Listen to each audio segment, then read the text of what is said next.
Welcome back to Algebra 1, Chapter 11, Section 3 in this book. We've almost finished this class, haven't we? We're getting toward the end. Yay!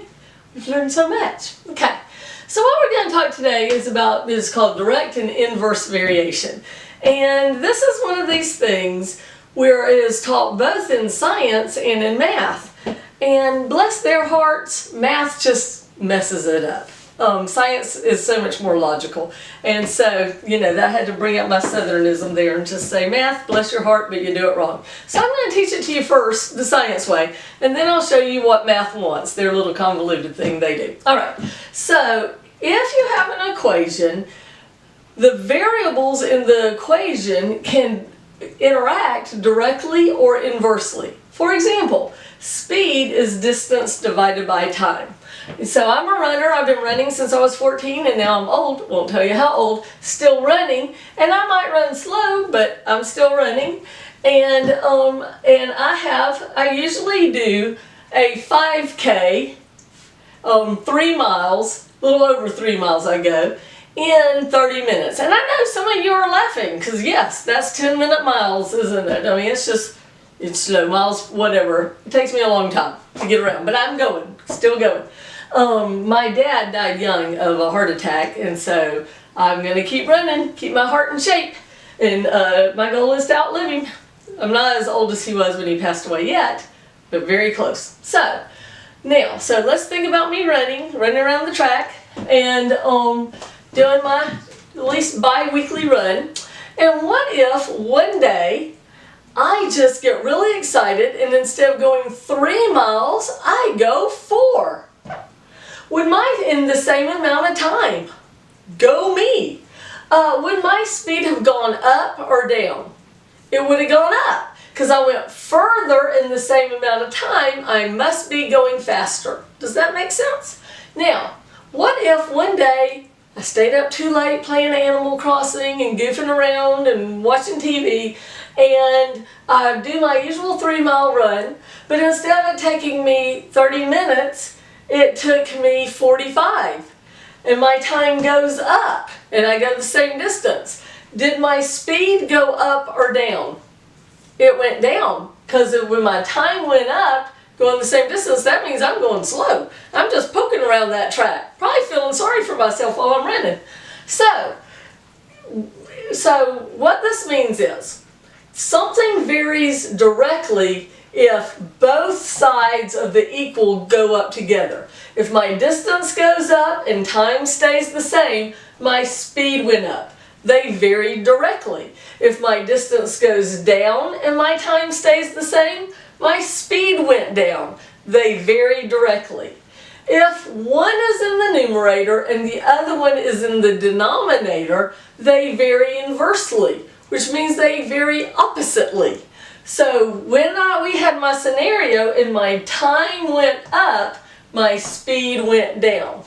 If my time went down, if I did my usual 3 miles but did it super fast in like 25 minutes, yeah, that's fast for me, then that means my speed went up. So they vary inversely. When one goes up, the other one goes down. That makes perfect sense, and most students can understand it great. If we graphed it, and it's a direct relationship, it's a straight line going up like this. If it's an inverse line, it's curved and it goes around like that, and it has asymptotes. Remember that fun word to say? Which means you get closer to a line without touching it. We'll talk about that more in a second. Alright, this is the math way. Bless their hearts. Okay, so this is what they'll say. They'll say x and y vary directly when x is 2 and y is 4. That's what the problem looks like. Or it'll say x and y vary inversely when x is 2 and y is 4. They can be any number in the world, but they picked those for our example problem in the book. Then you write down this formula if it's direct. Y equals kx. And you write down this formula if it's inverse. Y equals k over x. So this one, they're all in numerator land. This one, x, is in denominator land.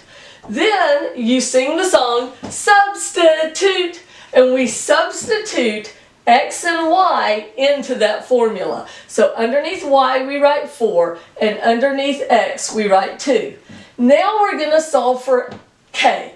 Why is k not alone? But it looks weird because by etiquette, we write numbers before letters in algebra, don't we? So I rewrote it so it looked prettier. Why is k not alone? It's being multiplied by 2, so I divide both sides by 2.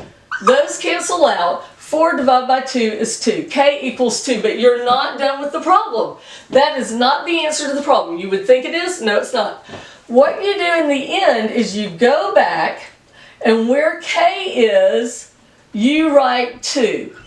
And where y is, you write y, and where x is, you write x, and you write a formula that looks like that. So you just substitute this k back into that formula and write it down. And that's the answer. Okay, let's do it again.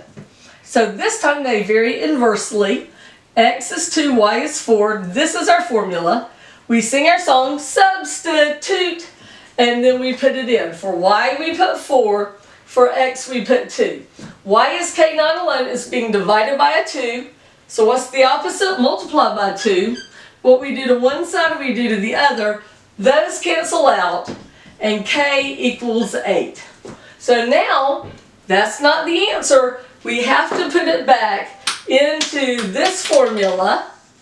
So we put y equals 8 over x. And that's the answer. Okay?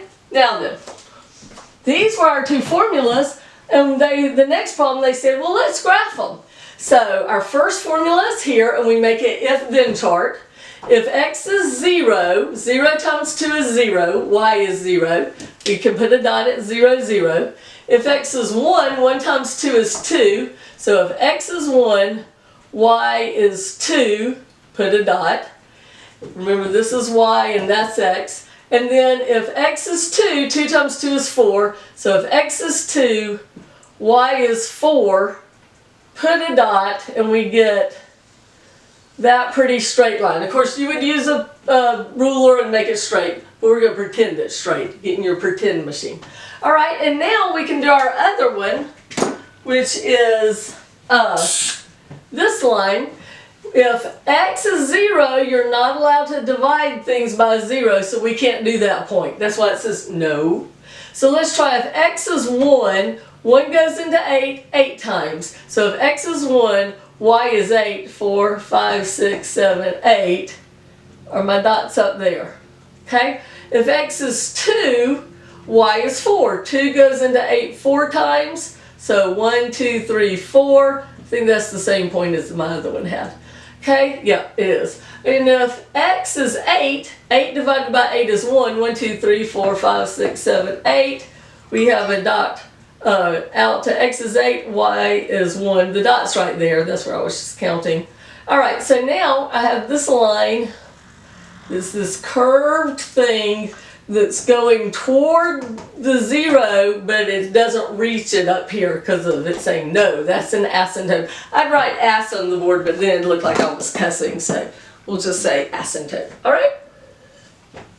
Look at your book, look at the graphs, look at the examples and make sure you understand them. But I think it's pretty easy. I don't think it teaches you as much as the science way, but at least it's not hard. You write down the formula, you substitute it in. Not hard at all, right? Okay, math is great. I'll see you next time.